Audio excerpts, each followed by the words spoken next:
1 Korintus pasal 1. Dari Paulus yang oleh kehendak Allah dipanggil menjadi Rasul Kristus Yesus, dan dari Sostenes, saudara kita, kepada jemaah Allah di Korintus, yaitu mereka yang dikuduskan dalam Kristus Yesus dan yang dipanggil menjadi orang-orang kudus. Dengan semua orang di segala tempat yang berseru kepada nama Tuhan kita Yesus Kristus, yaitu Tuhan mereka dan Tuhan kita. Kasih karunia dan damai sejahtera dari Allah Bapa kita dan dari Tuhan Yesus Kristus menyertai kamu. Aku senantiasa mengucap syukur kepada Allahku karena kamu atas kasih karunia Allah yang dianugerahkannya kepada kamu dalam Kristus Yesus. Sebab di dalam Dia kamu telah menjadi kaya dalam segala hal, dalam segala macam perkataan dan segala macam pengetahuan, sesuai dengan kesaksian tentang Kristus yang telah diteguhkan di antara kamu. Demikianlah kamu tidak kekurangan dalam sesuatu karunia pun, sementara kamu menantikan penyataan Tuhan kita Yesus Kristus. Ia juga akan meneguhkan kamu sampai kepada kesudahannya, sehingga kamu tak bercacat pada hari Tuhan kita Yesus Kristus. Allah yang memanggil kamu kepada persekutuan dengan anaknya Yesus Kristus Tuhan kita adalah setia. Tetapi aku menasihatkan kamu saudara-saudara, demi nama Tuhan kita Yesus Kristus, supaya kamu seia sekata dan jangan ada perpecahan di antara kamu. Tetapi sebaliknya, supaya kamu erat bersatu dan sehati sepikir. Sebab saudara-saudaraku, aku telah diberitahukan oleh orang-orang dari keluarga Klu tentang kamu, bahwa ada perselisihan di antara kamu. Yang aku maksudkan ialah bahwa kamu masing-masing berkata, aku dari golongan Paulus, atau aku dari golongan Apolos, atau aku dari golongan Kefas, atau aku dari golongan Kristus. Adakah Kristus terbagi-bagi? Adakah Paulus disalibkan karena kamu? Atau adakah kamu dibaptis dalam nama Paulus? Aku mengucap syukur bahwa tidak ada seorang pun juga di antara kamu yang aku baptis selain Krispus dan Gaius, sehingga tidak ada orang yang dapat mengatakan bahwa kamu dibaptis dalam namaku. Juga keluarga Stefanus, aku yang membaptisnya, kecuali mereka aku tidak tahu entahkah ada lagi orang yang aku baptis. Sebab Kristus mengutus aku bukan untuk membaptis, tetapi untuk memberitakan Injil. Dan itu pun bukan dengan hikmat perkataan, supaya salib Kristus jangan menjadi sia-sia. Sebab pemberitaan tentang salib memang adalah kebodohan bagi mereka yang akan binasa. Tetapi bagi kita yang diselamatkan, pemberitaan itu adalah kekuatan Allah. Karena ada tertulis, aku akan membinasakan hikmat orang-orang berhikmat, dan kearifan orang-orang bijak akan kulenyapkan. Di manakah orang yang berhikmat? Di manakah ahli Taurat? Di manakah pembantah dari dunia ini? Bukankah Allah telah membuat hikmat dunia ini menjadi kebodohan? Oleh karena dunia dalam hikmat Allah tidak mengenal Allah oleh hikmatnya, maka Allah berkenan menyelamatkan mereka yang percaya oleh kebodohan pemberitaan Injil. Orang-orang Yahudi menghendaki tanda, dan orang-orang Yunani mencari hikmat. Tetapi kami memberitakan Kristus yang disalibkan. Untuk orang Yahudi suatu batu sandungan, dan untuk orang-orang bukan Yahudi suatu kebodohan. Tetapi untuk mereka yang dipanggil, baik orang Yahudi maupun orang bukan Yahudi, Kristus adalah kekuatan Allah dan hikmat Allah. Sebab yang bodoh dari Allah lebih besar hikmatnya daripada manusia. Dan yang lemah dari Allah lebih kuat daripada manusia. Ingat saja, saudara-saudara, bagaimana keadaan kamu ketika kamu dipanggil? Menurut ukuran manusia, tidak banyak orang yang bijak, tidak banyak orang yang berpengaruh, tidak banyak orang yang terpandang. Tetapi apa yang bodoh bagi dunia dipilih Allah untuk memalukan orang-orang yang berhikmat. Dan apa yang lemah bagi dunia dipilih Allah untuk memalukan apa yang kuat. Dan apa yang tidak terpandang dan yang hina bagi dunia dipilih Allah. Bahkan apa yang tidak berarti dipilih Allah untuk meniadakan apa yang berarti. Supaya jangan ada seorang manusia pun yang memegahkan diri di hadapan Allah. Tetapi oleh Dia, kamu berada dalam Kristus Yesus, yang oleh Allah telah menjadi hikmat bagi kita. Ia membenarkan dan menguduskan dan menebus kita. Karena itu, seperti ada tertulis, barang siapa yang bermegah, hendaklah ia bermegah di dalam Tuhan. Demikianlah pula ketika aku datang kepadamu, saudara-saudara. Aku tidak datang dengan kata-kata yang indah atau dengan hikmat untuk menyampaikan kesaksian Allah kepada kamu. Sebab aku telah memutuskan untuk tidak mengetahui apa-apa di antara kamu selain Yesus Kristus, yaitu Dia yang disalibkan. 1 Korintus pasal 2. Barang siapa yang bermegah, hendaklah ia bermegah di dalam Tuhan. Demikianlah pula, ketika aku datang kepadamu saudara-saudara, aku tidak datang dengan kata-kata yang indah atau dengan hikmat untuk menyampaikan kesaksian Allah kepada kamu. Sebab aku telah memutuskan untuk tidak mengetahui apa-apa di antara kamu selain Yesus Kristus, yaitu Dia yang disalibkan. Aku juga telah datang kepadamu dalam kelemahan dan dengan sangat takut dan gentar. Baik perkataanku maupun pemberitaanku tidak kusampaikan dengan kata-kata hikmat yang meyakinkan, tetapi dengan keyakinan akan kekuatan roh. Supaya iman kamu jangan bergantung pada hikmat manusia, tetapi pada kekuatan Allah.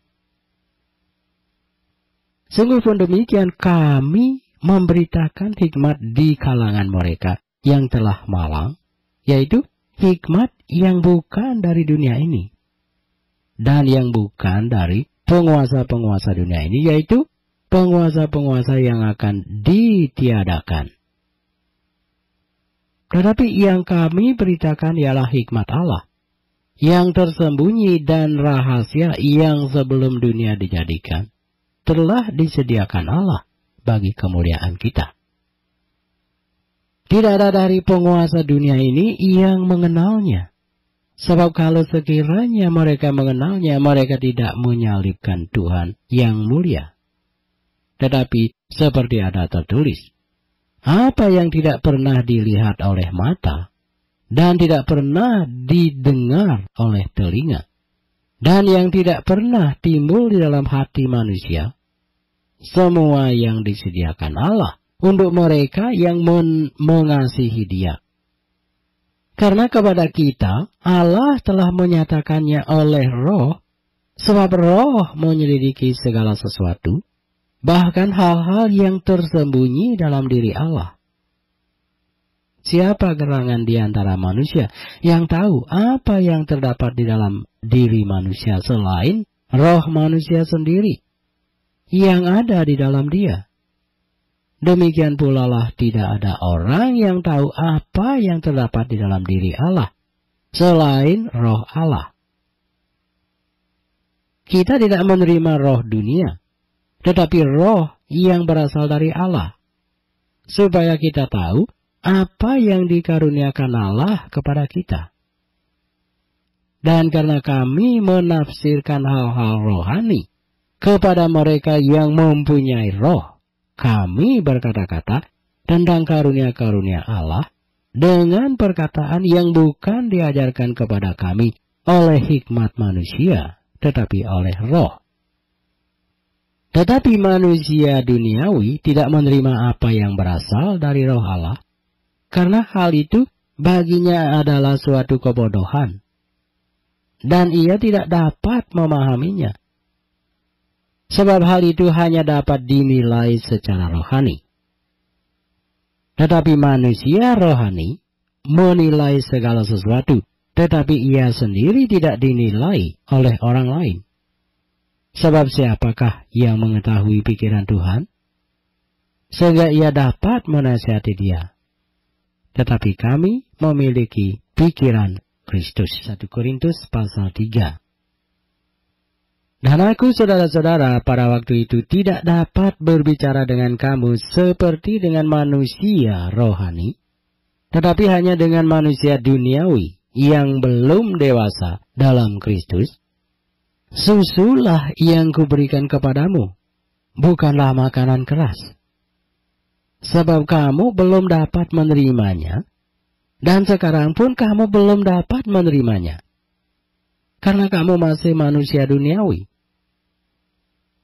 Sebab jika di antara kamu ada iri hati dan perselisihan, bukankah hal itu menunjukkan bahwa kamu manusia duniawi, dan bahwa kamu hidup secara manusiawi?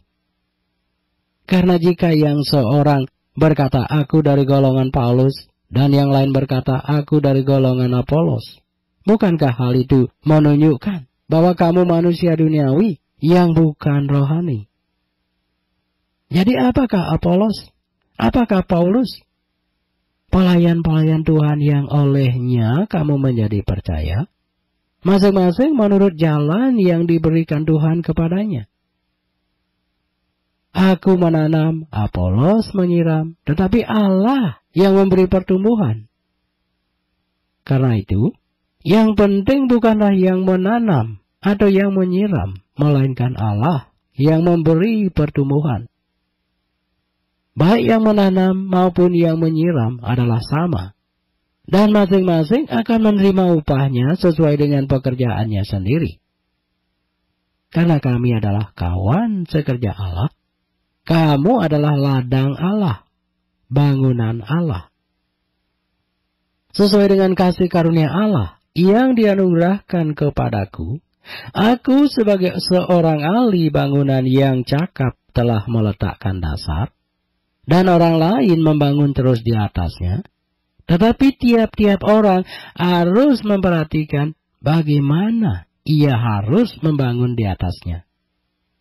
Karena tidak ada seorang pun yang dapat meletakkan dasar lain daripada dasar yang telah diletakkan, yaitu Yesus Kristus. Entahkah orang membangun di atas dasar ini dengan emas, perak, batu, permata, kayu, rumput kering, atau jerami. Sekali kelak pekerjaan masing-masing orang akan nampak. Karena hari Tuhan akan menyatakannya. Sebab ia akan nampak dengan api. Dan bagaimana pekerjaan masing-masing orang akan diuji oleh api itu. Jika pekerjaan yang dibangun seseorang tahan uji, ia akan mendapat upah.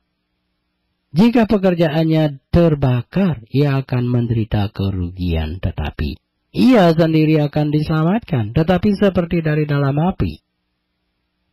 Tidak tahukah kamu bahwa kamu adalah bait Allah, dan bahwa Roh Allah diam di dalam kamu? Jika ada orang yang membinasakan bait Allah, maka Allah akan membinasakan dia. Sebab bait Allah adalah kudus, dan bait Allah itu ialah kamu.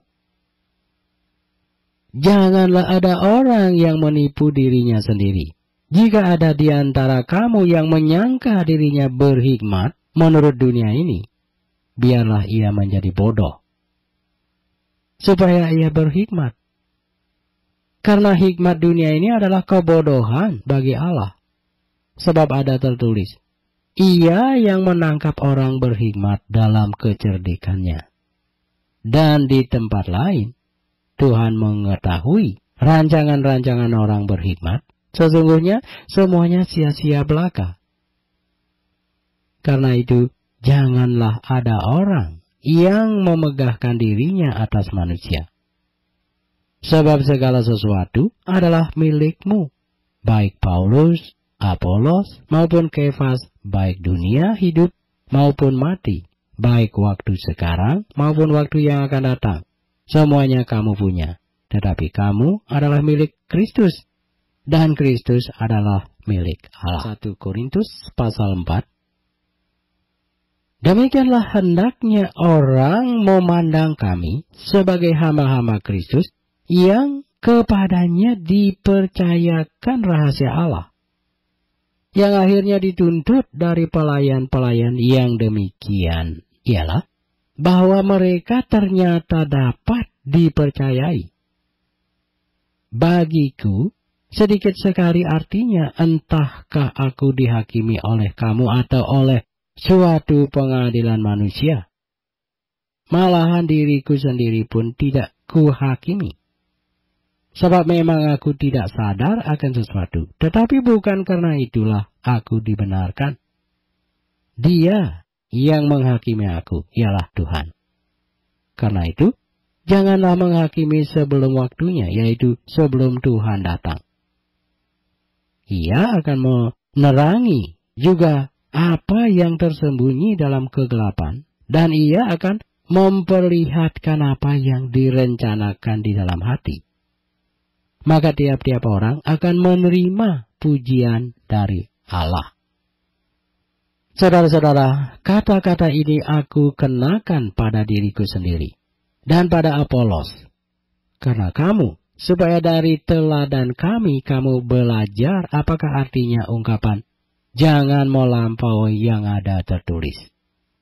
Supaya jangan ada di antara kamu yang menyombongkan diri dengan jalan mengutamakan yang satu daripada yang lain. Sebab siapakah yang menganggap engkau begitu penting? Dan apakah yang engkau punyai yang tidak engkau terima?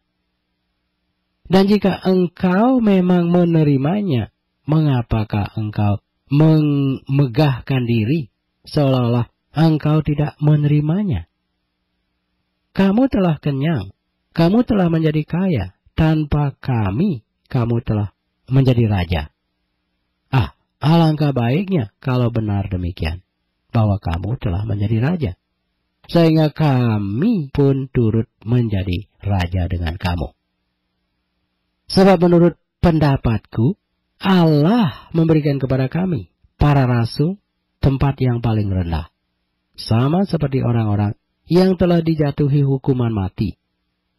Sebab kami telah menjadi tontonan bagi dunia, bagi malaikat-malaikat dan bagi manusia. Kami bodoh oleh karena Kristus, tetapi kamu arif dalam Kristus. Kami lemah, tetapi kamu kuat. Kamu mulia, tetapi kami hina. Sampai pada saat ini, kami lapar, haus, telanjang, dipukul, dan hidup mengembara. Kami melakukan pekerjaan tangan yang berat. Kalau kami dimaki, kami memberkati. Kalau kami dianiaya, kami sabar. Kalau kami difitnah, kami tetap menjawab dengan ramah. Kami telah menjadi sama dengan sampah dunia, sama dengan kotoran dari segala sesuatu sampai pada saat ini. Hal ini kutuliskan bukan untuk memalukan kamu, tetapi untuk menegur kamu sebagai anak-anakku yang kukasihi. Sebab sekalipun kamu mempunyai beribu-ribu pendidik dalam Kristus, kamu tidak mempunyai banyak bapa, karena akulah yang dalam Kristus Yesus telah menjadi bapamu oleh Injil yang kuberitakan kepadamu. Sebab itu, aku menasihatkan kamu, turutilah teladanku. Justru itulah sebabnya aku mengirimkan kepadamu Timotius, yang adalah anakku yang sekasih dan yang setia dalam Tuhan.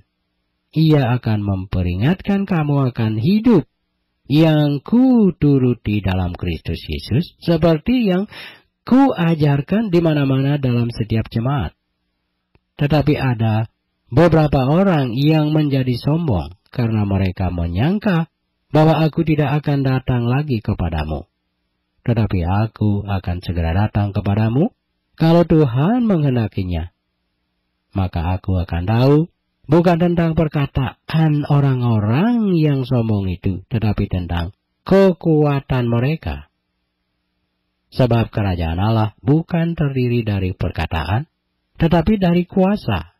Apakah yang kamu kehendaki? Haruskah aku datang kepadamu dengan cambuk atau dengan kasih dan dengan hati yang lemah lembut? 1 Korintus pasal 5. Memang orang mendengar bahwa ada percabulan di antara kamu, dan percabulan yang begitu rupa, seperti yang tidak terdapat sekalipun di antara bangsa-bangsa yang tidak mengenal Allah, yaitu bahwa ada orang yang hidup dengan istri ayahnya. Sekalipun demikian kamu sombong, tidakkah lebih patut kamu berduka cita dan menjauhkan orang yang melakukan hal itu dari tengah-tengah kamu? Sebab aku, sekalipun secara badani tidak hadir, tetapi secara rohani hadir. Aku, sama seperti aku hadir, telah menjatuhkan hukuman atas dia, yang telah melakukan hal yang semacam itu. Bila mana kita berkumpul dalam roh, kamu bersama-sama dengan aku, dengan kuasa Yesus, Tuhan kita, orang itu harus kita serahkan dalam nama Tuhan Yesus kepada iblis, sehingga binasa tubuhnya, agar rohnya diselamatkan pada hari Tuhan. Kemegahanmu tidak baik. Tidak tahukah kamu bahwa sedikit ragi menghamili seluruh adonan? Buanglah ragi yang lama itu, supaya kamu menjadi adonan yang baru. Sebab kamu memang tidak beragi. Sebab anak domba Paskah kita juga telah disembelih, yaitu Kristus. Karena itu, marilah kita berpesta bukan dengan ragi yang lama, bukan pula dengan ragi keburukan dan kejahatan, tetapi dengan roti yang tidak beragi, yaitu kemurnian dan kebenaran. Dalam suratku telah kutuliskan kepadamu supaya kamu jangan bergaul dengan orang-orang cabul. Yang aku maksudkan bukanlah dengan semua orang cabul pada umumnya dari dunia ini, atau dengan semua orang kikir dan penipu, atau dengan semua penyembah berhala. Karena jika demikian, kamu harus meninggalkan dunia ini. Tetapi yang kutuliskan kepada kamu ialah, supaya kamu jangan bergaul dengan orang yang sekalipun menyebut dirinya saudara adalah orang cabul, kikir, penyembah berhala, pemfitnah, pemabuk, atau penipu. Dengan orang yang demikian, janganlah kamu sekali-kali makan bersama-sama. Sebab dengan wewenang apakah aku menghakimi mereka yang berada di luar jemaat?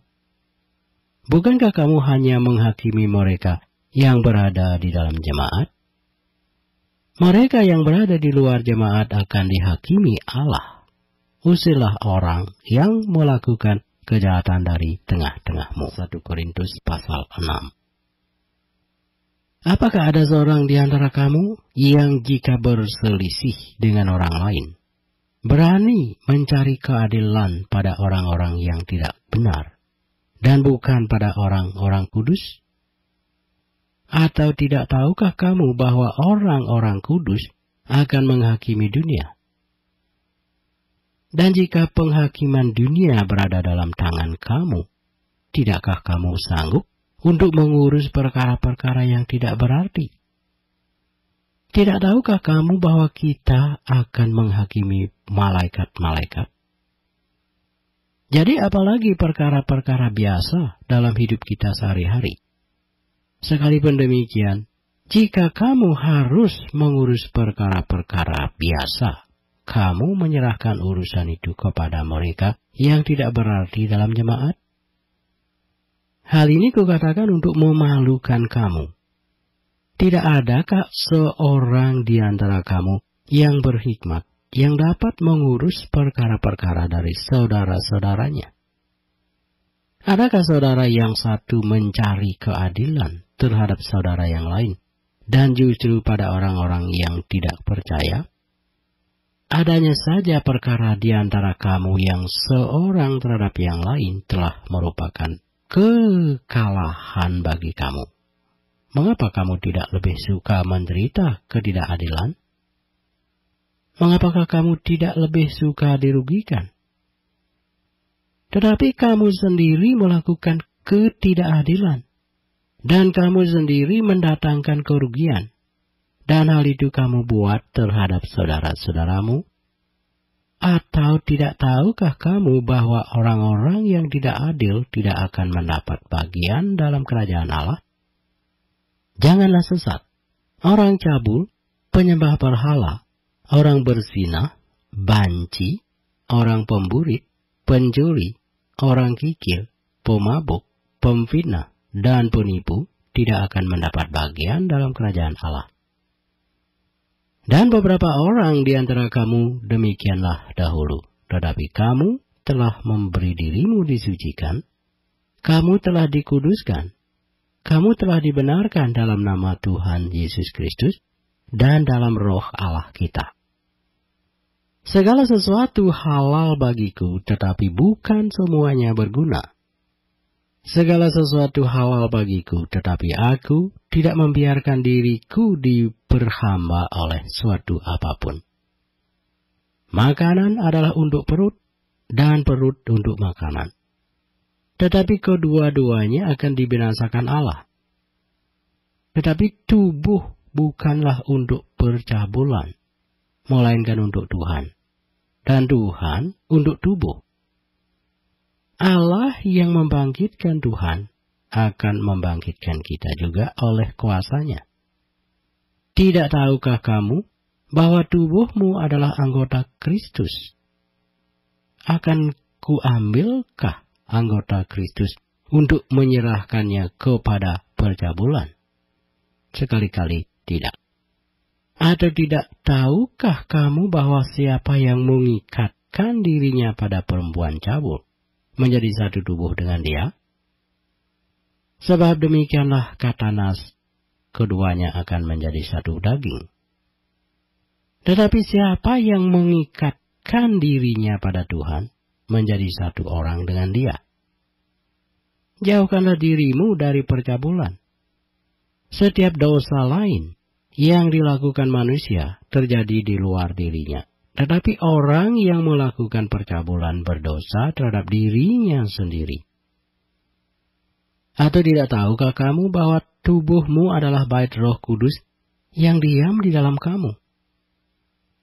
Roh Kudus yang kamu peroleh dari Allah, dan bahwa kamu bukan milik kamu sendiri. Sebab kamu telah dibeli, dan harganya telah lunas dibayar. Karena itu, muliakanlah Allah dengan tubuhmu. 1 Korintus pasal 7. Dan sekarang tentang hal-hal yang kamu tuliskan kepadaku adalah baik bagi laki-laki kalau ia tidak kawin. Tetapi mengingat bahaya percabulan. Baiklah setiap laki-laki mempunyai istrinya sendiri dan setiap perempuan mempunyai suaminya sendiri. Hendaklah suami memenuhi kewajibannya terhadap istrinya. Demikian pula istri terhadap suaminya. Istri tidak berkuasa atas tubuhnya sendiri, tetapi suaminya. Demikian pula suami tidak berkuasa atas tubuhnya sendiri, tetapi istrinya. Janganlah kamu saling menjauhi kecuali dengan persetujuan bersama untuk sementara waktu, supaya kamu mendapat kesempatan untuk berdoa. Sesudah itu hendaklah kamu kembali hidup bersama-sama, supaya iblis jangan menggodai kamu, karena kamu tidak tahan bertarak. Hal ini kukatakan kepadamu sebagai kelonggaran, bukan sebagai perintah. Namun demikian, alangkah baiknya kalau semua orang seperti aku. Tetapi setiap orang menerima dari Allah karunia-Nya yang khas, yang seorang karunia ini, yang lain karunia itu. Tetapi kepada orang-orang yang tidak kawin dan kepada janda-janda aku anjurkan, supaya baiklah mereka tinggal dalam keadaan seperti aku. Tetapi kalau mereka tidak dapat menguasai diri, baiklah mereka kawin. Sebab lebih baik kawin daripada hangus karena hawa nafsu. Kepada orang-orang yang telah kawin, aku, tidak, bukan aku, tetapi Tuhan perintahkan, supaya seorang istri tidak boleh menceraikan suaminya. Dan jikalau ia bercerai, ia harus tetap hidup tanpa suami, atau berdamai dengan suaminya. Dan seorang suami tidak boleh menceraikan istrinya. Kepada orang-orang lain aku, bukan Tuhan, katakan, kalau ada seorang saudara beristrikan seorang yang tidak beriman, dan perempuan itu mau hidup bersama-sama dengan dia, janganlah saudara itu menceraikan dia. Dan kalau ada seorang istri bersuamikan seorang yang tidak beriman, dan laki-laki itu mau hidup bersama-sama dengan dia, janganlah ia menceraikan laki-laki itu. Karena suami yang tidak beriman itu dikuduskan oleh istrinya, dan istri yang tidak beriman itu dikuduskan oleh suaminya. Andai kata tidak demikian, niscaya anak-anakmu adalah anak cemar. Tetapi sekarang mereka adalah anak-anak kudus. Tetapi kalau orang yang tidak beriman itu mau bercerai, biarlah ia bercerai. Dalam hal yang demikian, saudara atau saudari tidak terikat. Tetapi Allah memanggil kamu untuk hidup dalam damai sejahtera. Sebab bagaimanakah engkau mengetahui, hai istri? Apakah engkau tidak akan menyelamatkan suamimu? Atau bagaimanakah engkau mengetahui, hai suami, apakah engkau tidak akan menyelamatkan istrimu? Selanjutnya, hendaklah tiap-tiap orang tetap hidup seperti yang telah ditentukan Tuhan baginya, dan dalam keadaan seperti waktu ia dipanggil Allah. Inilah ketetapan yang kuberikan kepada semua jemaat. Kalau seorang dipanggil dalam keadaan bersunat, janganlah ia berusaha meniadakan tanda-tanda sunat itu. Dan kalau seorang dipanggil dalam keadaan tidak bersunat, janganlah ia mau bersunat. Sebab bersunat atau tidak bersunat tidak penting. Yang penting ialah mentaati hukum-hukum Allah. Baiklah tiap-tiap orang tinggal dalam keadaan seperti waktu ia dipanggil Allah. Adakah engkau hamba waktu engkau dipanggil? Itu tidak apa-apa. Tetapi jikalau engkau mendapat kesempatan untuk dibebaskan, pergunakanlah kesempatan itu. Sebab seorang hamba yang dipanggil oleh Tuhan dalam pelayanannya adalah orang bebas, milik Tuhan. Demikian pula orang bebas yang dipanggil Kristus adalah hambanya. Kamu telah dibeli dan harganya telah lunas dibayar. Karena itu janganlah kamu menjadi hamba manusia. Saudara-saudara, hendaklah tiap-tiap orang tinggal di hadapan Allah dalam keadaan seperti waktu ia dipanggil. Sekarang tentang para gadis. Untuk mereka, aku tidak mendapat perintah dari Tuhan.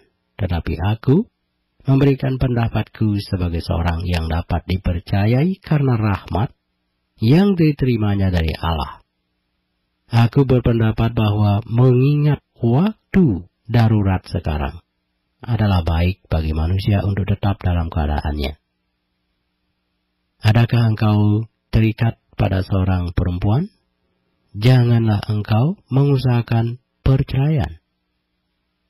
Adakah engkau tidak terikat pada seorang perempuan? Janganlah engkau mencari seorang. Tetapi kalau engkau kawin, engkau tidak berdosa. Dan kalau seorang gadis kawin, ia tidak berbuat dosa. Tetapi orang-orang yang demikian akan ditimpa kesusahan badani, dan aku mau menghindarkan kamu dari kesusahan itu. Saudara-saudara, inilah yang kumaksudkan, yaitu waktu telah singkat.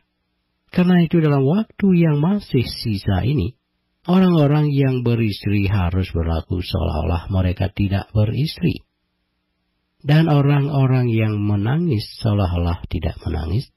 Dan orang-orang yang bergembira seolah tidak bergembira.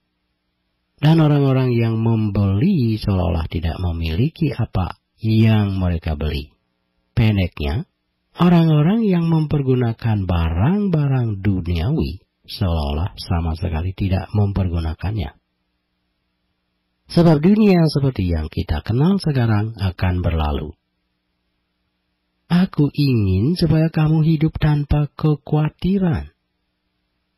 Orang yang tidak beristri memusatkan perhatiannya pada perkara Tuhan, bagaimana Tuhan berkenan kepadanya. Orang yang beristri memusatkan perhatiannya pada perkara duniawi, bagaimana ia dapat menyenangkan istrinya. Dan dengan demikian perhatiannya terbagi-bagi. Perempuan yang tidak bersuami dan anak-anak gadis memusatkan perhatian mereka pada perkara Tuhan, supaya tubuh dan jiwa mereka kudus. Tetapi perempuan yang bersuami memusatkan perhatiannya pada perkara duniawi. Bagaimana ia dapat menyenangkan suaminya? Semuanya ini kukatakan untuk kepentingan kamu sendiri, bukan untuk menghalang-halangi kamu dalam kebebasan kamu.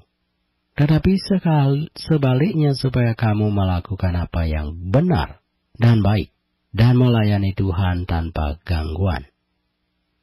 Tetapi jikalau seorang menyangka bahwa ia tidak berlaku wajar terhadap gadisnya, jika gadisnya itu telah bertambah tua dan ia benar-benar merasa bahwa mereka harus kawin, baiklah mereka kawin kalau ia menghenakinya.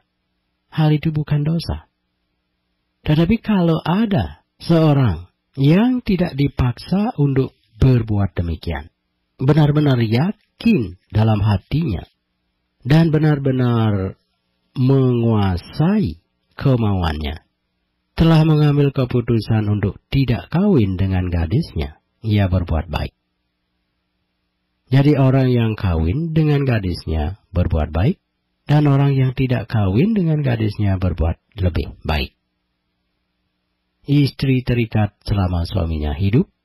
Kalau suaminya telah meninggal, ia bebas untuk kawin dengan siapa saja yang dikehendakinya, asal orang itu adalah seorang yang percaya.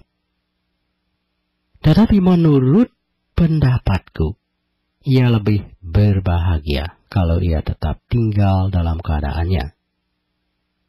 Dan aku berpendapat bahwa aku juga mempunyai roh Allah. 1 Korintus pasal 8. Tentang daging persembahan berhala, kita tahu, kita semua mempunyai pengetahuan. Pengetahuan yang demikian membuat orang menjadi sombong. Tetapi kasih membangun. Jika ada seorang menyangka bahwa ia mempunyai sesuatu pengetahuan, maka ia belum juga mencapai pengetahuan sebagaimana yang harus dicapainya. Tetapi orang yang mengasihi Allah, ia dikenal oleh Allah. Tentang hal makan daging persembahan berhala kita tahu, tidak ada berhala di dunia, dan tidak ada Allah lain daripada Allah yang Esa. Sebab sungguh pun ada apa yang disebut Allah, baik di surga maupun di bumi. Dan memang benar ada banyak Allah dan banyak Tuhan yang demikian. Namun bagi kita hanya ada satu Allah saja, yaitu Bapa, yang daripadanya berasal segala sesuatu. Dan yang untuk Dia kita hidup, dan satu Tuhan saja, yaitu Yesus Kristus, yang olehnya segala sesuatu telah dijadikan dan yang karena Dia kita hidup. Tetapi bukan semua orang yang mempunyai pengetahuan itu. Ada orang yang karena masih terus terikat pada berhala-berhala, makan daging itu sebagai daging persembahan berhala. Dan oleh karena hati nurani mereka lemah, hati nurani mereka itu dinodai olehnya, makanan tidak membawa kita lebih dekat kepada Allah. Kita tidak rugi apa-apa kalau tidak kita makan, dan kita tidak untung apa-apa kalau kita makan. Tetapi jagalah supaya kebebasanmu ini jangan menjadi batu sandungan bagi mereka yang lemah. Karena apabila orang melihat engkau yang mempunyai pengetahuan sedang duduk makan di dalam kuil berhala, bukankah orang yang lemah hati nuraninya itu dikuatkan untuk makan daging persembahan berhala? Dengan jalan demikian orang yang lemah, yaitu saudaramu yang untuknya Kristus telah mati, menjadi binasa karena pengetahuanmu. Jika engkau secara demikian berdosa terhadap saudara-saudaramu dan melukai hati nurani mereka yang lemah, engkau pada hakikatnya berdosa terhadap Kristus. Karena itu apabila makanan menjadi batu sandungan bagi saudaraku, aku untuk selama-lamanya tidak akan mau makan daging lagi, supaya aku jangan menjadi batu sandungan bagi saudaraku. 1 Korintus pasal 9. Bukankah aku rasul? Bukankah aku orang bebas? Bukankah aku telah melihat Yesus Tuhan kita?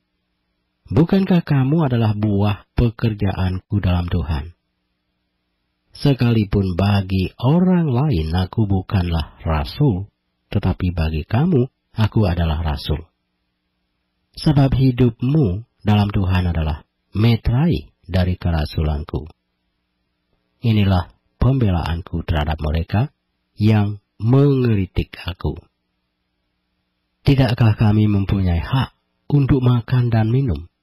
Tidakkah kami mempunyai hak untuk membawa seorang istri Kristen dalam perjalanan kami, seperti yang dilakukan rasul-rasul lain dan saudara-saudara Tuhan dan Kefas? Atau hanya aku dan Barnabas sajakah yang tidak mempunyai hak untuk dibebaskan dari pekerjaan tangan? Siapakah yang pernah turut dalam peperangan atas biayanya sendiri? Siapakah yang menanami kebun anggur dan tidak memakan buahnya? Atau siapakah yang menggembalakan kawanan domba dan yang tidak minum susu domba itu? Apa yang kukatakan ini bukanlah hanya pikiran manusia saja. Bukankah hukum Taurat juga berkata-kata demikian? Sebab dalam hukum Musa ada tertulis, janganlah engkau memberangus mulut lembu yang sedang mengirik. Lembukah yang Allah perhatikan? Atau kitakah yang ia maksudkan? Ya, untuk kitalah hal ini ditulis. Yaitu, pembajak harus membajak dalam pengharapan. Dan pengirik harus mengirik dalam pengharapan untuk memperoleh bagiannya. Jadi jika kami telah menaburkan benih rohani bagi kamu, berlebih-lebihankah kalau kami menuai hasil duniawi daripada kamu? Kalau orang lain mempunyai hak untuk mengharapkan hal itu daripada kamu, bukankah kami mempunyai hak yang lebih besar? Tetapi kami tidak mempergunakan hak itu. Sebaliknya kami menanggung segala sesuatu, supaya jangan kami mengadakan rintangan bagi pemberitaan Injil Kristus. Tidak tahukah kamu bahwa mereka yang melayani dalam tempat kudus mendapat penghidupannya dari tempat kudus itu? dan bahwa mereka yang melayani mezbah mendapat bagian mereka dari mezbah itu. Demikian pula Tuhan telah menetapkan bahwa mereka yang memberitakan Injil harus hidup dari pemberitaan Injil itu. Tetapi aku tidak pernah mempergunakan satu pun dari hak-hak itu. Aku tidak menulis semuanya ini supaya aku pun diperlakukan juga demikian. Sebab aku lebih suka mati daripada sungguh kemegahanku tidak dapat ditiadakan siapapun juga. Karena jika aku memberitakan Injil, aku tidak mempunyai alasan untuk memegahkan diri. Sebab itu adalah keharusan bagiku. Celakalah aku jika aku tidak memberitakan Injil.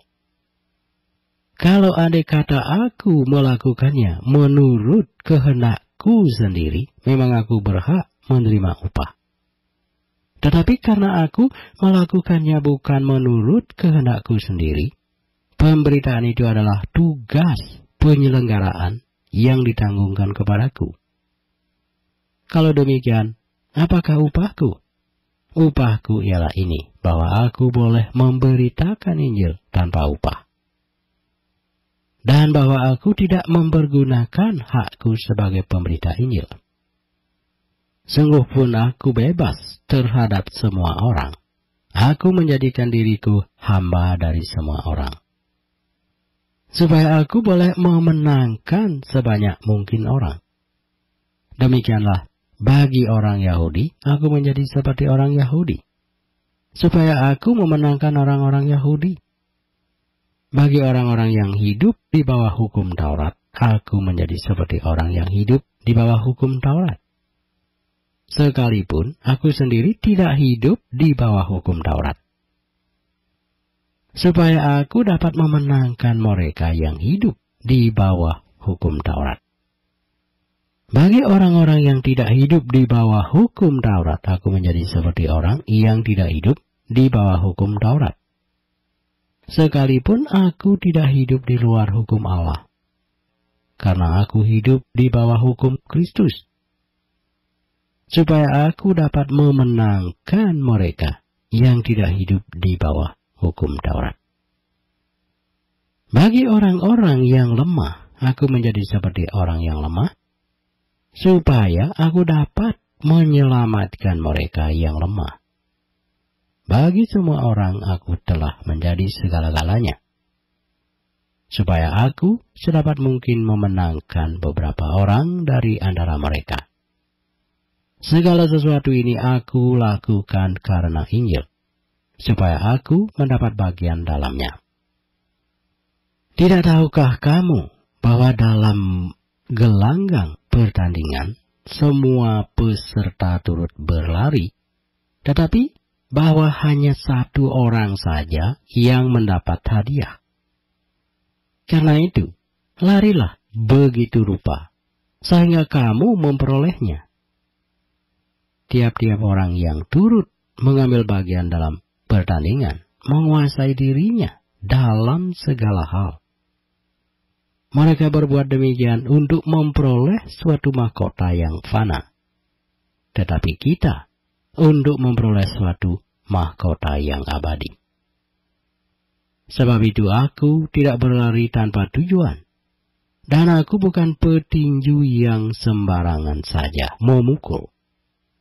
Tetapi aku melatih tubuhku dan menguasainya seluruhnya, supaya sesudah memberitakan Injil kepada orang lain, jangan aku sendiri ditolak. 1 Korintus pasal 10.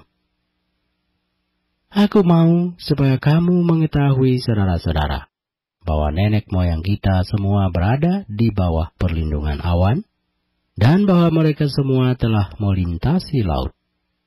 Untuk menjadi pengikut Musa, mereka semua telah dibaptis dalam awan dan dalam laut.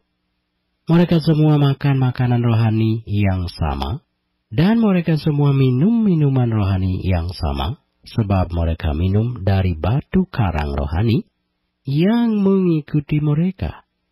Dan batu karang itu ialah Kristus. Tetapi sungguh pun demikian Allah tidak berkenan kepada bagian yang terbesar dari mereka, karena mereka ditewaskan di padang gurun. Semuanya ini telah terjadi sebagai contoh bagi kita, untuk memperingatkan kita supaya jangan kita menginginkan hal-hal yang jahat seperti yang telah mereka perbuat, dan supaya jangan kita menjadi penyembah-penyembah berhala, sama seperti beberapa orang dari mereka. Seperti ada tertulis, maka duduklah bangsa itu untuk makan dan minum, kemudian bangunlah mereka dan bersukaria. Janganlah kita melakukan percabulan, seperti yang dilakukan oleh beberapa orang dari mereka. Sehingga pada satu hari telah tewas 23.000 orang. Dan janganlah kita mencobai Tuhan seperti yang dilakukan oleh beberapa orang dari mereka, sehingga mereka mati di pagut ular. Dan janganlah bersungut-sungut seperti yang dilakukan oleh beberapa orang dari mereka, sehingga mereka dibinasakan oleh malaikat maut.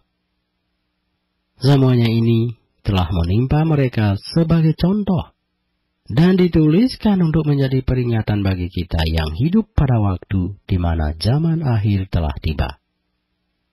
Sebab itu siapa yang menyangka bahwa ia teguh berdiri, hati-hatilah, supaya ia jangan jatuh. Pencobaan-pencobaan yang kamu alami ialah pencobaan-pencobaan biasa, yang tidak melebihi kekuatan manusia, sebab Allah setia, dan karena itu ia tidak akan membiarkan kamu dicobai melampaui kekuatanmu. Pada waktu kamu dicobai, ia akan memberikan kepadamu jalan keluar, sehingga kamu dapat menanggungnya. Karena itu saudara-saudaraku yang kekasih, jauhilah penyembahan berhala. Aku berbicara kepadamu sebagai orang-orang yang bijaksana. Pertimbangkanlah sendiri apa yang aku katakan.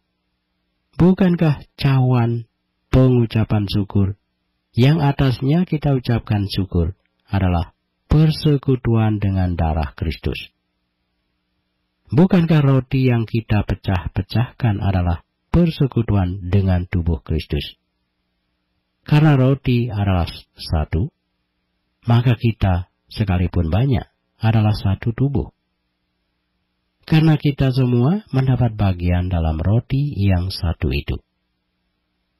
Perhatikanlah, bangsa Israel menurut daging, bukankah mereka yang makan apa yang dipersembahkan mendapat bagian dalam pelayanan mezbah? Apakah yang kumaksudkan dengan perkataan itu? Bahwa persembahan berhala adalah sesuatu? Atau bahwa berhala adalah sesuatu? Bukan. Apa yang kumaksudkan ialah bahwa persembahan mereka adalah persembahan kepada roh-roh jahat, bukan kepada Allah. Dan aku tidak mau bahwa kamu bersekutu dengan roh-roh jahat. Kamu tidak dapat minum dari cawan Tuhan dan juga dari cawan roh-roh jahat. Kamu tidak dapat mendapat bagian dalam perjamuan Tuhan dan juga dalam perjamuan roh-roh jahat. Atau, maukah kita membangkitkan cemburu Tuhan? Apakah kita lebih kuat daripada Dia? Segala sesuatu diperbolehkan, benar, tetapi bukan segala sesuatu berguna. Segala sesuatu diperbolehkan, benar, tetapi bukan segala sesuatu membangun. Jangan seorang pun yang mencari keuntungannya sendiri, tetapi hendaklah tiap-tiap orang mencari keuntungan orang lain. Kamu boleh makan segala sesuatu yang dijual di pasar daging tanpa mengadakan pemeriksaan karena keberatan-keberatan hati nurani. Karena bumi serta segala isinya adalah milik Tuhan. Kalau kamu diundang makan oleh seorang yang tidak percaya, dan undangan itu kamu terima, makanlah apa saja yang dihidangkan kepadamu, tanpa mengadakan pemeriksaan karena keberatan-keberatan hati nurani.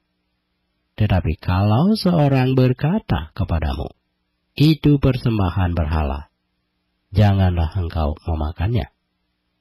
Oleh karena dia yang mengatakan hal itu kepadamu, dan karena keberatan-keberatan hati nurani. Yang aku maksudkan dengan keberatan-keberatan bukanlah keberatan-keberatan hati nuranimu sendiri, tetapi keberatan-keberatan hati nurani orang lain itu.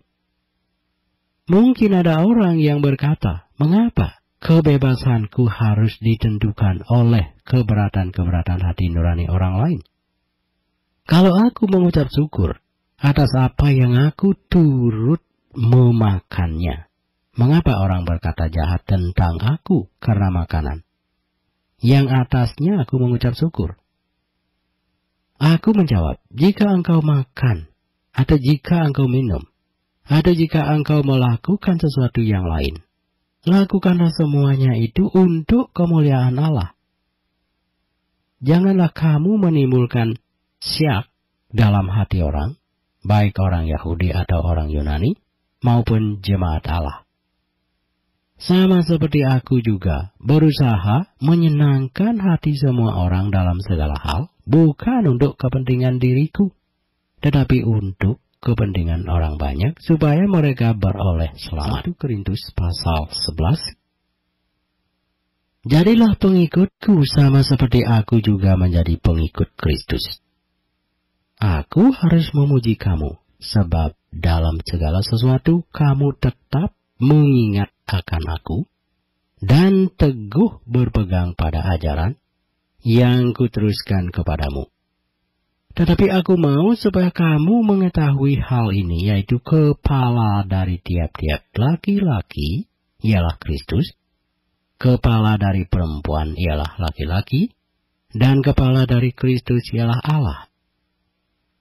Tiap-tiap laki-laki yang berdoa atau bernubuat dengan kepala yang bertudung menghina kepalanya.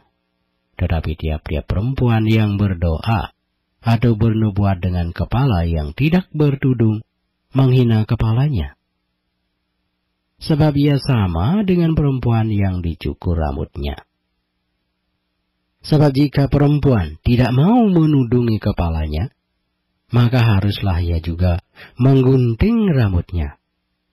Tetapi jika bagi perempuan adalah penghinaan bahwa rambutnya digunting atau dicukur, maka haruslah ia menudungi kepalanya.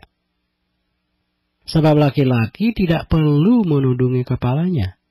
Ia menyinarkan gambaran dan kemuliaan Allah. Tetapi perempuan menyinarkan kemuliaan laki-laki. Sebab laki-laki tidak berasal dari perempuan, tetapi perempuan berasal dari laki-laki. Dan laki-laki tidak diciptakan karena perempuan, tetapi perempuan diciptakan karena laki-laki. Sebab itu perempuan harus memakai tanda wibawa di kepalanya oleh karena para malaikat. Namun demikian dalam Tuhan, tidak ada perempuan tanpa laki-laki, dan tidak ada laki-laki tanpa perempuan. Sebab sama seperti perempuan berasal dari laki-laki, demikian pula laki-laki dilahirkan oleh perempuan, dan segala sesuatu berasal dari Allah. Pertimbangkanlah sendiri, patutkah perempuan berdoa kepada Allah dengan kepala yang tidak bertudung? Bukankah Allah sendiri menyatakan kepadamu bahwa adalah kehinaan bagi laki-laki jika ia berambut panjang? Tetapi bahwa adalah kehormatan bagi perempuan jika ia berambut panjang, sebab rambut diberikan kepada perempuan untuk menjadi penudung. Tetapi jika ada orang yang mau membantah, kami maupun jemaat-jemaat Allah tidak mempunyai kebiasaan yang demikian.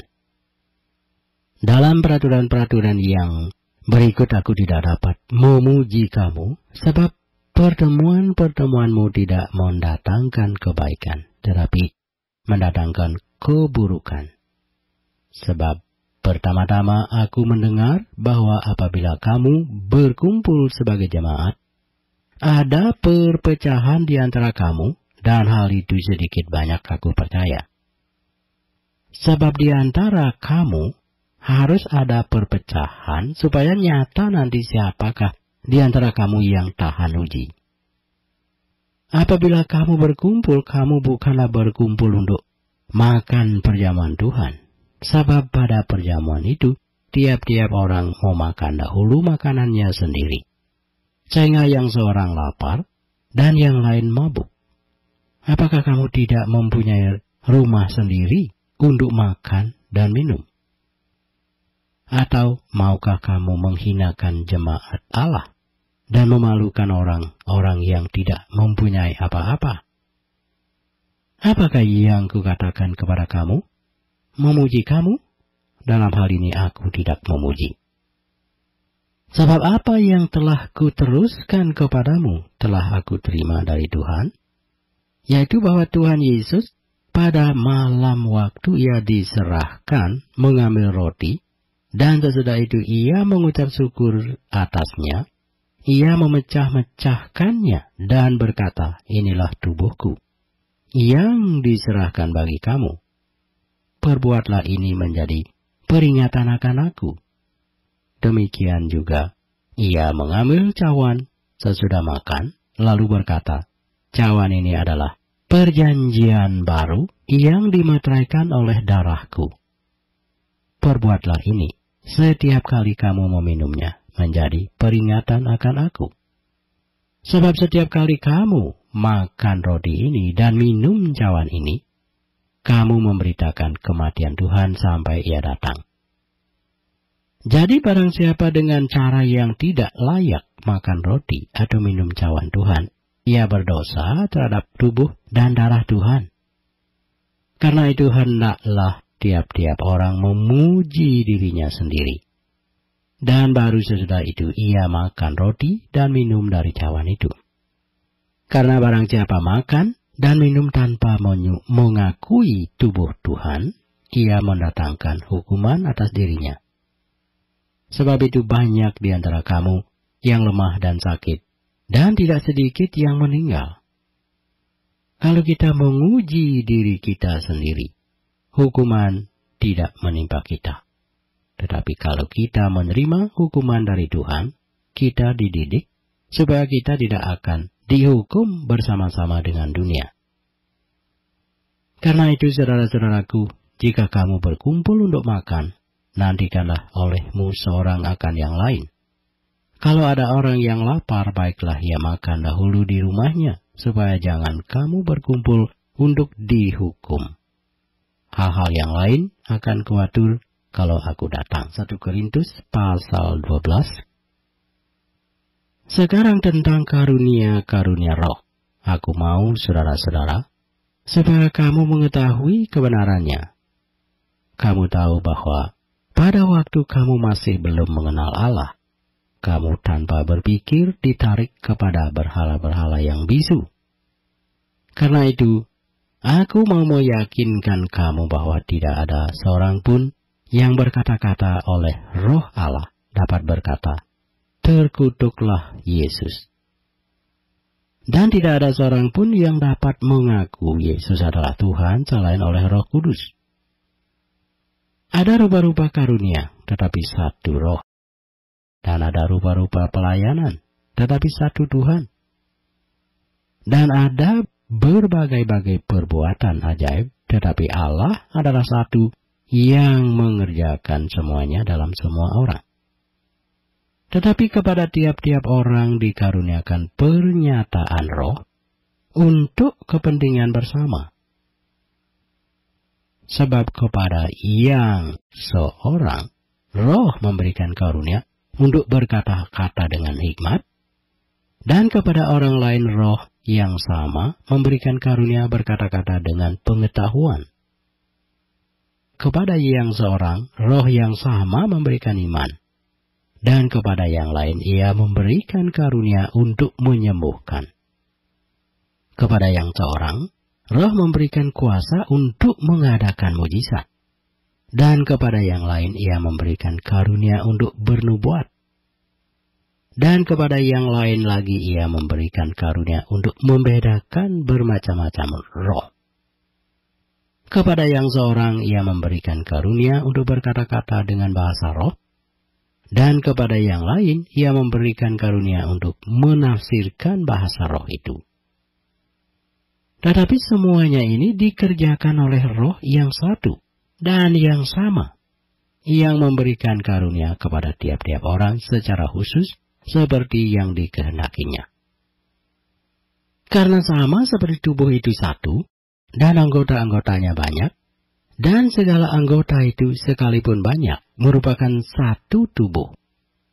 Demikian pula Kristus. Sebab dalam satu roh, kita semua, baik orang Yahudi maupun orang Yunani, baik budak maupun orang merdeka, telah dibaptis menjadi satu tubuh, dan kita semua diberi minum dari satu roh. Karena tubuh juga tidak terdiri dari satu anggota, tetapi atas banyak anggota. Andai kata kaki berkata, "Karena aku bukan tangan, aku tidak termasuk tubuh." Jadi benarkah ia tidak termasuk tubuh? Dan andai kata telinga berkata, "Karena aku bukan mata, aku tidak termasuk tubuh." Jadi benarkah ia tidak termasuk tubuh? Andai kata tubuh seluruhnya adalah mata, di manakah pendengaran? Andai kata seluruhnya adalah telinga, di manakah penciuman? Tetapi Allah telah memberikan kepada anggota masing-masing secara khusus suatu tempat pada tubuh, seperti yang dikehendakinya. Andai kata semuanya adalah satu anggota, di manakah tubuh? Memang ada banyak anggota, tetapi hanya satu tubuh. Jadi mata tidak dapat berkata kepada tangan, "Aku tidak membutuhkan engkau." Dan kepala tidak dapat berkata kepada kaki, "Aku tidak membutuhkan engkau." Malahan justru anggota-anggota tubuh yang nampaknya paling lemah, yang paling dibutuhkan. Dan kepada anggota-anggota tubuh yang menurut pemandangan kita kurang terhormat, kita berikan penghormatan khusus. Dan terhadap anggota-anggota kita yang tidak elok, kita berikan perhatian khusus. Hal itu tidak dibutuhkan oleh anggota-anggota kita yang elok. Allah telah menyusun tubuh kita begitu rupa, sehingga kepada anggota-anggota yang tidak mulia diberikan penghormatan khusus, supaya jangan terjadi perpecahan dalam tubuh.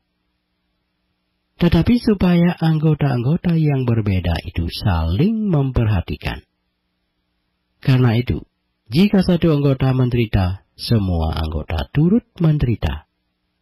Jika satu anggota dihormati, semua anggota turut bersukacita. Kamu semua adalah tubuh Kristus, dan kamu masing-masing adalah anggotanya. Dan Allah telah menetapkan beberapa orang dalam jemaat. Pertama sebagai rasul, kedua sebagai nabi, ketiga sebagai pengajar. Selanjutnya mereka yang mendapat karunia untuk mengadakan mujizat, untuk menyembuhkan, untuk melayani, untuk memimpin, dan untuk berkata-kata dalam bahasa roh. Adakah mereka semua rasul atau nabi atau pengajar? Adakah mereka semua mendapat karunia untuk mengadakan mujizat, atau untuk menyembuhkan, atau untuk berkata-kata dalam bahasa roh, atau untuk menafsirkan bahasa roh? Jadi berusahalah untuk memperoleh karunia-karunia yang paling utama. Dan aku menunjukkan kepadamu jalan yang lebih utama lagi. 1 Korintus pasal 13. Sekalipun aku dapat berkata-kata dengan semua bahasa manusia dan bahasa malaikat, tetapi jika aku tidak mempunyai kasih, aku sama dengan gong yang berkumandang dan canang yang gemercing. Sekalipun aku mempunyai karunia untuk bernubuat, dan aku mengetahui segala rahasia dan memiliki seluruh pengetahuan, dan sekalipun aku memiliki iman yang sempurna untuk memindahkan gunung, Tetapi jika aku tidak mempunyai kasih, aku sama sekali tidak berguna. Dan sekalipun aku membagi-bagikan segala sesuatu yang ada padaku, bahkan menyerahkan tubuhku untuk dibakar, tetapi jika aku tidak mempunyai kasih, sedikit pun tidak ada faedahnya bagiku. Kasih itu sabar, kasih itu murah hati. Ia tidak cemburu, ia tidak memegahkan diri dan tidak sombong. Ia tidak melakukan yang tidak sopan dan tidak mencari keuntungan diri sendiri.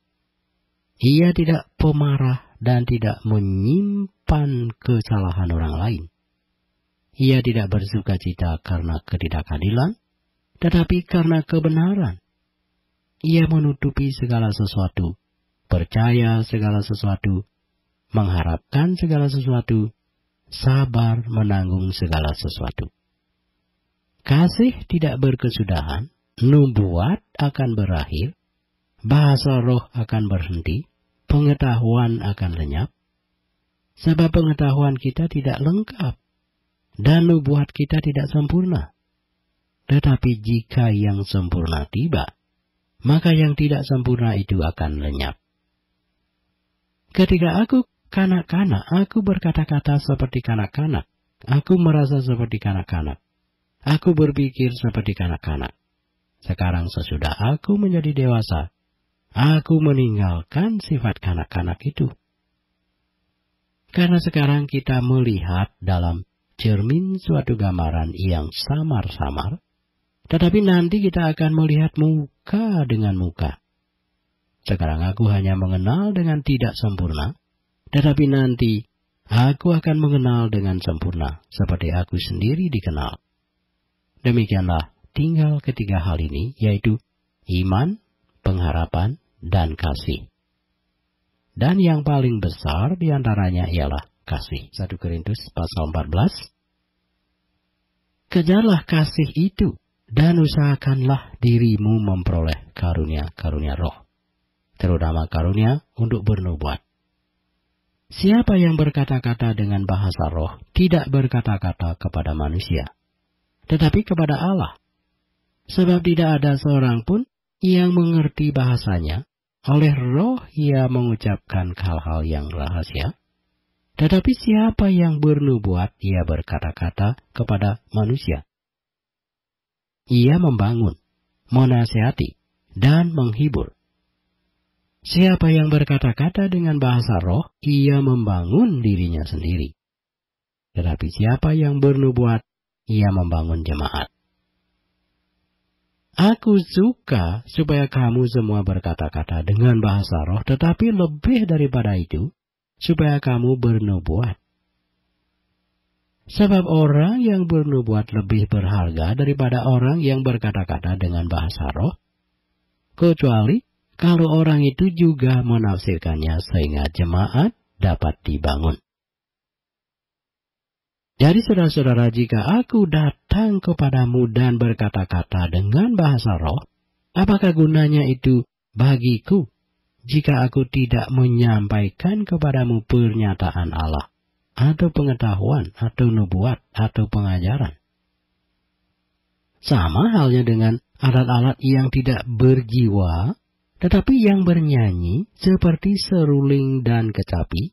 Bagaimanakah orang dapat mengetahui lagu apakah yang dimainkan, seruling atau kecapi, kalau keduanya tidak mengeluarkan bunyi yang berbeda? Atau jika nafiri tidak mengeluarkan bunyi yang terang, siapakah yang menyiapkan diri untuk berperang? Demikianlah juga kamu yang berkata-kata dengan bahasa roh. Jika kamu tidak mempergunakan kata-kata yang jelas, bagaimanakah orang dapat mengerti apa yang kamu katakan? Kata-katamu sia-sia saja kamu ucapkan di udara. Ada banyak, entah berapa banyak macam bahasa di dunia. Sekalipun demikian, tidak ada satupun di antaranya yang mempunyai bunyi yang tidak berarti. Tetapi jika aku tidak mengetahui arti bahasa itu, aku menjadi orang asing bagi dia yang mempergunakannya, dan dia orang asing bagiku. Demikian pula dengan kamu. Kamu memang berusaha untuk memperoleh karunia-karunia roh. Tetapi lebih daripada itu, hendaklah kamu berusaha mempergunakannya untuk membangun jemaat. Karena itu, siapa yang berkata-kata dengan bahasa roh, ia harus berdoa supaya kepadanya diberikan juga karunia untuk menafsirkannya. Sebab jika aku berdoa dengan bahasa roh, maka rohkulah yang berdoa, tetapi akal budiku tidak turut berdoa. Jadi apakah yang harus kuperbuat? Aku akan berdoa dengan rohku, tetapi aku akan berdoa juga dengan akal budiku. Aku akan menyanyi dan memuji dengan rohku, tetapi aku akan menyanyi dan memuji juga dengan akal budiku. Sebab jika engkau mengucap syukur dengan rohmu saja, bagaimanakah orang biasa yang hadir sebagai pendengar dapat mengatakan amin atas pengucapan syukurmu? Bukankah ia tidak tahu apa yang engkau katakan? Sebab sekalipun pengucapan syukurmu itu sangat baik, tetapi orang lain tidak dibangun olehnya. Aku mengucap syukur kepada Allah, bahwa aku berkata-kata dengan bahasa roh lebih daripada kamu semua. Tetapi dalam pertemuan jemaat, aku lebih suka mengucapkan 5 kata yang dapat dimengerti untuk mengajar orang lain juga, daripada beribu-ribu kata dengan bahasa roh. Saudara-saudara, janganlah sama seperti anak-anak dalam pemikiranmu. Jadilah anak-anak dalam kejahatan, tetapi orang dewasa dalam pemikiranmu.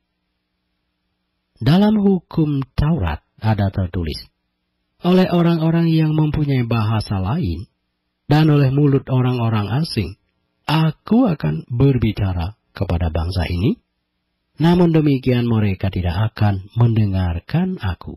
Firman Tuhan. Karena itu karunia bahasa roh adalah tanda, bukan untuk orang yang beriman, tetapi untuk orang yang tidak beriman. Sedangkan karunia untuk bernubuat adalah tanda, bukan untuk orang yang tidak beriman, tetapi untuk orang yang beriman. Jadi kalau seluruh jemaat berkumpul bersama-sama dan tiap-tiap orang berkata-kata dengan bahasa roh, lalu masuklah orang-orang luar atau anggota-anggota yang tidak beriman, tidakkah akan mereka katakan bahwa kamu gila? Tetapi kalau semua bernubuat lalu masuk orang yang tidak beriman atau orang baru, ia akan diyakinkan oleh semua dan diselidiki oleh semua. Segala rahasia yang terkandung di dalam hatinya akan menjadi nyata. Sehingga ia akan sujud menyembah Allah dan mengaku sungguh Allah ada di tengah-tengah kamu. Jadi, bagaimana sekarang saudara-saudara? Bila mana kamu berkumpul, hendaklah tiap-tiap orang mempersembahkan sesuatu, yang seorang mazmur, yang lain pengajaran, atau pernyataan Allah, atau karunia bahasa roh, atau karunia untuk menafsirkan bahasa roh, tetapi semuanya itu harus dipergunakan untuk membangun. Jika ada yang berkata-kata dengan bahasa roh, biarlah 2 atau sebanyak-banyaknya 3 orang, seorang demi seorang, dan harus ada seorang lain untuk menafsirkannya. Jika tidak ada orang yang dapat menafsirkannya, hendaklah mereka berdiam diri dalam pertemuan jemaat, dan hanya boleh berkata-kata kepada dirinya sendiri dan kepada Allah. Tentang nabi-nabi, baiklah 2 atau 3 orang diantaranya berkata-kata, dan yang lain menanggapi apa yang mereka katakan. Tetapi jika seorang lain yang duduk di situ mendapat pernyataan, maka yang pertama itu harus berdiam diri. Sebab kamu semua boleh bernubuat seorang demi seorang, sehingga kamu semua dapat belajar dan beroleh kekuatan. karunia nabi takluk kepada nabi-nabi. Sebab Allah tidak mengenaki kekacauan, tetapi damai sejahtera. Sama seperti dalam semua jemaat orang-orang kudus, perempuan-perempuan harus berdiam diri dalam pertemuan-pertemuan jemaat. Sebab mereka tidak diperbolehkan untuk berbicara, mereka harus menundukkan diri seperti yang dikatakan juga oleh hukum Taurat. Jika mereka ingin mengetahui sesuatu, baiklah mereka menanyakannya kepada suaminya di rumah. Sebab tidak sopan bagi perempuan untuk berbicara dalam pertemuan jemaat. Atau, adakah firman Allah mulai dari kamu? Atau hanya kepada kamu sajakah firman itu telah datang? Jika seorang menganggap dirinya nabi atau orang yang mendapat karunia rohani, ia harus sadar bahwa apa yang kukatakan kepadamu adalah perintah Tuhan. Tetapi jika ia tidak mengindahkannya, janganlah kamu mengindahkan dia. Karena itu, saudara-saudaraku, usahakanlah dirimu untuk memperoleh karunia untuk bernubuat. Dan janganlah melarang orang yang berkata-kata dengan bahasa roh. Tetapi segala sesuatu harus berlangsung dengan sopan dan teratur. 1 Korintus pasal 15. Dan sekarang, saudara-saudara, aku mau mengingatkan kamu kepada Injil yang aku beritakan kepadamu, dan yang kamu terima, dan yang di dalamnya kamu teguh berdiri. Oleh Injil itu kamu diselamatkan, asal kamu teguh berpegang padanya, seperti yang telah kuberitakan kepadamu, kecuali kalau kamu telah sia-sia saja menjadi percaya. Sebab yang sangat penting telah ku sampaikan kepadamu, yaitu apa yang telah ku terima sendiri, ialah bahwa Kristus telah mati karena dosa-dosa kita. Sesuai dengan kitab suci, bahwa ia telah dikuburkan dan bahwa ia telah dibangkitkan pada hari yang ketiga, sesuai dengan kitab suci, bahwa ia telah menampakkan diri kepada Kefas, dan kemudian kepada ke-12 muridnya. Sesudah itu, ia menampakkan diri kepada lebih dari 500 saudara sekaligus. Kebanyakan dari mereka masih hidup sampai sekarang, tetapi beberapa di antaranya telah meninggal. Selanjutnya, ia menampakkan diri kepada Yakobus, kemudian kepada semua rasul. Dan yang paling akhir dari semuanya, ia menampakkan diri juga kepadaku, sama seperti kepada anak yang lahir sebelum waktunya. Karena aku adalah yang paling hina dari semua rasul. Sebab aku telah menganiaya jemaat Allah. Tetapi karena kasih karunia Allah, aku adalah sebagaimana aku ada sekarang. Dan kasih karunia yang dianugerahkannya kepadaku tidak sia-sia. Sebaliknya, aku telah bekerja lebih keras daripada mereka semua. Tetapi bukannya aku, melainkan kasih karunia Allah yang menyertai aku. Sebab itu baik aku maupun mereka, demikianlah kami mengajar dan demikianlah kamu menjadi percaya. Jadi bila mana kami beritakan bahwa Kristus dibangkitkan dari antara orang mati, bagaimana mungkin ada di antara kamu yang mengatakan bahwa tidak ada kebangkitan orang mati? Kalau tidak ada kebangkitan orang mati, maka Kristus juga tidak dibangkitkan.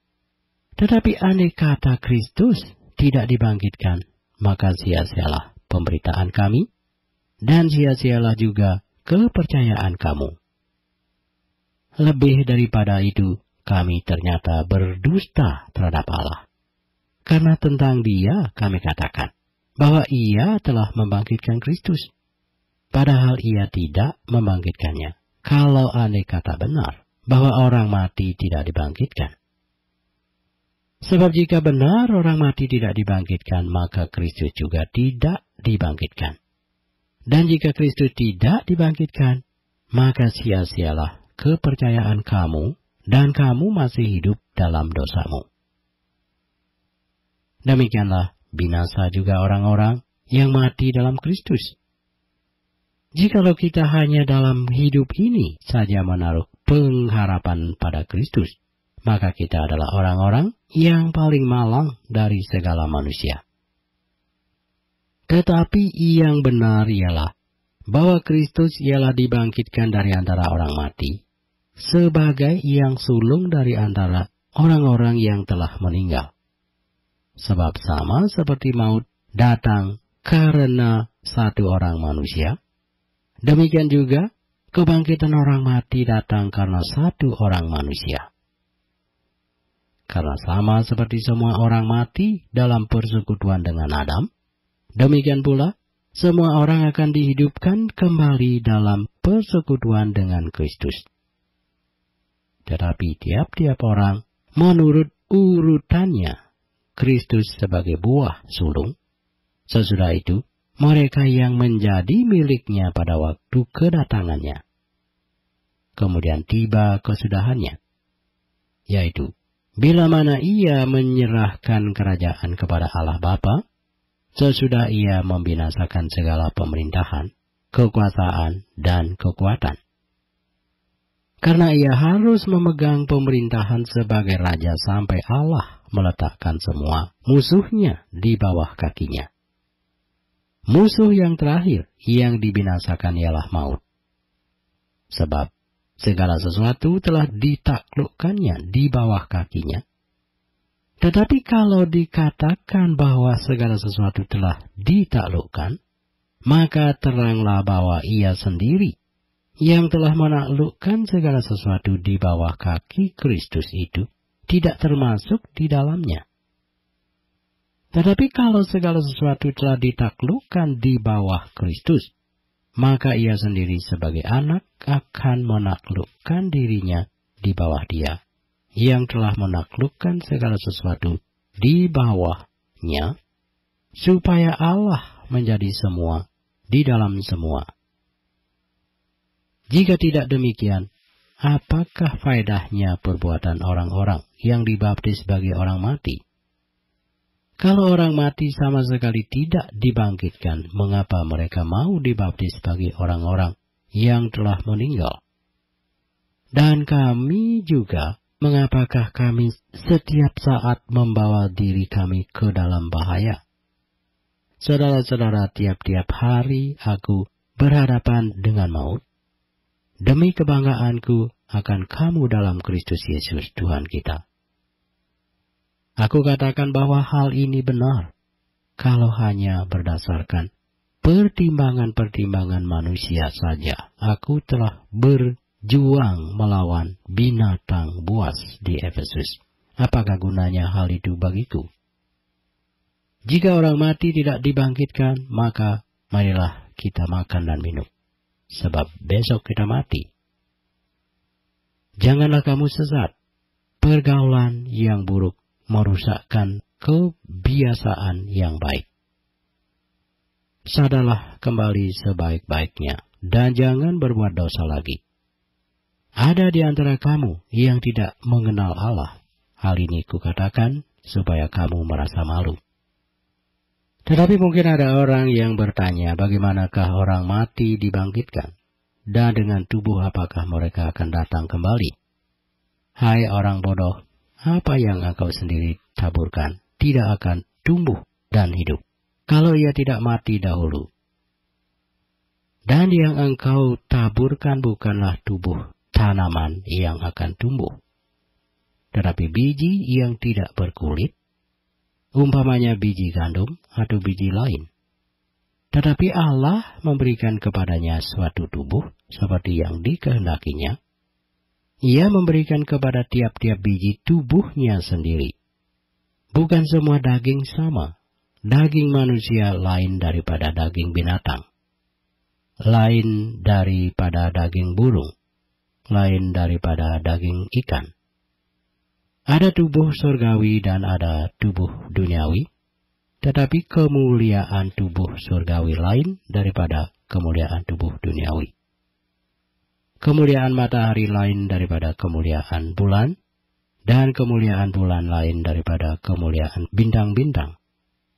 Dan kemuliaan bintang yang satu berbeda dengan kemuliaan bintang yang lain. Demikianlah pula halnya dengan kebangkitan orang mati.